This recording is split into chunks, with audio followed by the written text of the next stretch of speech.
fucking terrible! In the future, science fiction is a thing of the past. Traveling back in time, a lone survivor strives to warn the present of the dangers of bad storytelling to repair the genre. These are his adventures. These are the Wacko Reviews.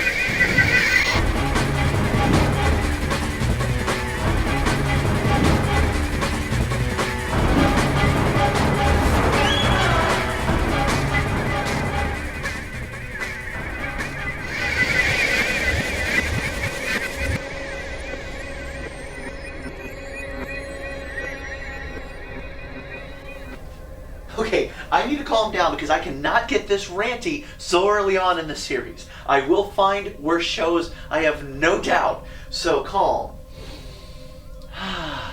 Think. Let me explain. The first time I saw Falling Skies, I was running an event out of town. I didn't have a lot of time to watch TV, but when I did, all I saw were commercials for this show. Last episode, oh my god, epic opus. Please, for the love of God, watch Falling Skies. So I did. And I have regretted it ever since. The last episode was so bad I was screaming at the TV and throwing the remote. I know it doesn't seem that way, but I do not do this very often. Since I wasn't watching it for review purposes, I turned it off before it was even over. It was that bad. So later I started thinking, maybe I just need some context. If I watch all the episodes, I'll have a better understanding of why these people made such dumbass choices. This is a drama, right? Third act problems are trumped by the way characters interact with each other. But it did not help. Every episode of this show is just god-awful. It's so anger-inducing I can't even get to the worst parts of the series today. Oh no! I have to review all 11 episodes into a whole series of my own. Yeah, seriously, it's that bad. So join me now as we start talking about the pilot, episode 1 and 2, Live and Learn in the Armory. The series starts out strong enough, boring and cliche, but not offensive. Child therapy drawings tell us that the world was attacked by classic alien invaders. Right away we're told that 90% of the world's population was killed in the initial attack, that all electronic devices stopped working, and the entire world's military is dead. Now from what we learn later on, it's extremely unlikely they could have succeeded with this. The way that they hunt and kill the survivors shows that there is no way they could have taken out all of the active and reserve military members in the world. But I give this a free pass. Basically, this is a story about how one man will defend his family, his loved ones, his beliefs without a military backup. So they wrote them out of the show. I don't actually have a problem with this if that's the story they want to tell. What if one college professor was the only thing standing between the Earth and complete genocide? How far should he go to protect his family and the entire planet? Is it okay to kill? These are the kind of questions it thinks it's asking. So how they live and breathe and other science facts, really not that big of a deal here. The series focuses on people, and I measure the shows by their own rules. They don't care how the aliens managed to do what they did, so I'm not going to either. That being said, I do think that they have some answers they'll eventually give to us, so because I find the aliens endgame interesting, I'm going to point them out as I find them. But back to the bitching. One of the children doing the drawing says he misses his dad, but it turns out he's not dead. We cut to his dad and brother on the front lines, desperately trying to retrieve food for their settlement. Now the world's been under siege for about 6 months.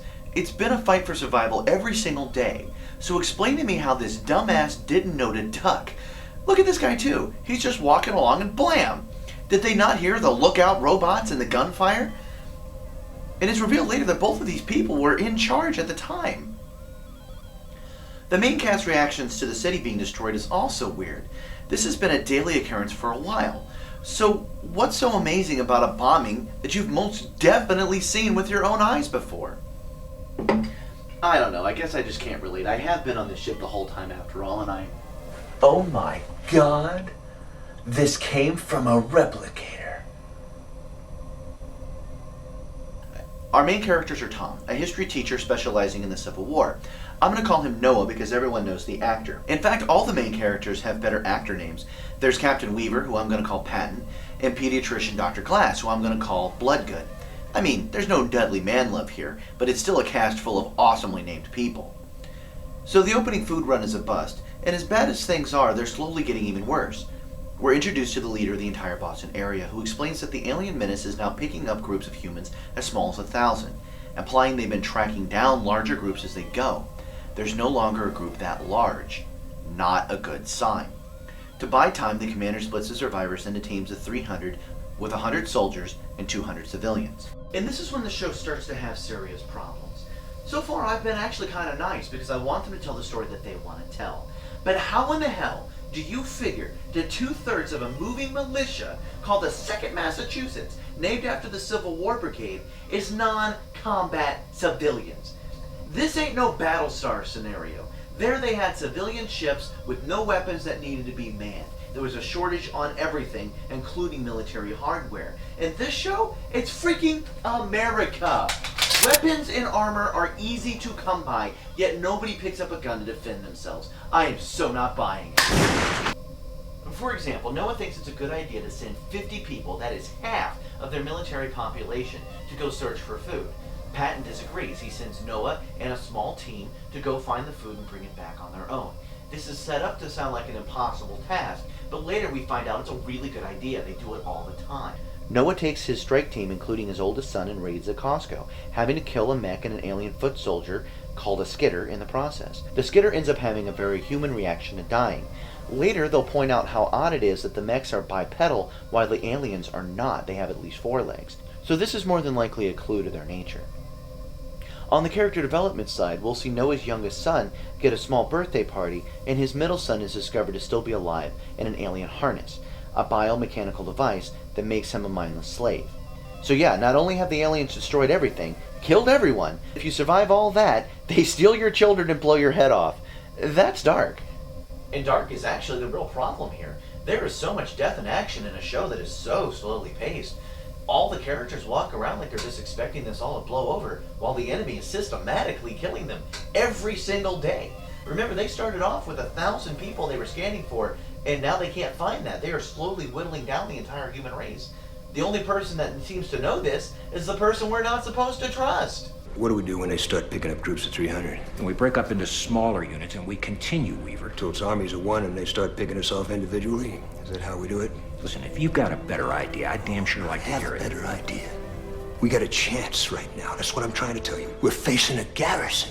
I don't know how many skidders and mechs the bastards left, but it's a hell of a lot less than it was, and a hell of a lot less than it'll be when the motherships come back, and they will. So anyway, Noah tells Patton that now that he knows his son's alive, he has no choice but to make a play to steal his son back. And the episode ends with the entire 2nd Mass heading towards a possible cache of weapons and ammo. A few years from now, when the skidders have been wiped out or sent back to the undoubtedly hideous planet that they call home, the concerns of the civilians will be addressed. Until then, there's no time for this. And we're not supposed to like this guy. Look at this random scene. What are these oatmeal dispensing ladies doing that they can't also hold a gun while they're doing it? One of Patton's best soldiers is 13 years old. He does it because it's either that or die. Why can't the civilians do 4 hours of guard duty and earn their freaking beds? Look here. These 2 fighters are carrying the water. That's one of the things Bloodgood said the civilians were doing to earn their keep. It's your show! Lights out! Human on human violence. Random gangs of post-apocalyptic killers. Wasn't expecting that on such an old-fashioned show. I don't want you to think that I need violence to find something interesting. It's that they're willing to admit that not everybody's going to play by the rules. And some people are going to see this as the end of days, so they might as well take what they want. That's actually a pretty interesting direction. By the way, this is the introduction of my second favorite character, Pope, played by Colin Cunningham. What his deal is revealed over time, and I'll warn you now, it's pretty straightforward, but done subtly. For now, all you need to know is that he's a ruthless type to get a lucky break. Patton personally captures Pope, and it's the first time they break the #1 rule, stupidly trusting Pope. The episode ends with the 2nd Mass setting up a highly serviceable base in an abandoned high school. This is where they'll spend the remainder of the season, regardless of how many times the aliens learn that they're there. Even though we just saw they bomb any place that they might have been up to this point. The final stinger has Noah and his team, including a turncoat from Pope's gang, heading off to find and rescue Noah's middle son, Ben. So that's episodes 1 and 2. An old-fashioned, cliche-ridden alien invasion story that wants so badly to be lost in Battlestar Galactica, but can't even live up to its own premise. It's not that bad, but that's because I haven't gotten to the worst stuff yet. Episode 3 is when it really starts to get frustrating, and I wanted to give this primer first. Unfortunately, that means I don't have an ending to my own show. Usually I'm running from alien invaders at this point, but these guys can't even penetrate my shields. I guess that's just kind of fitting. See you next time.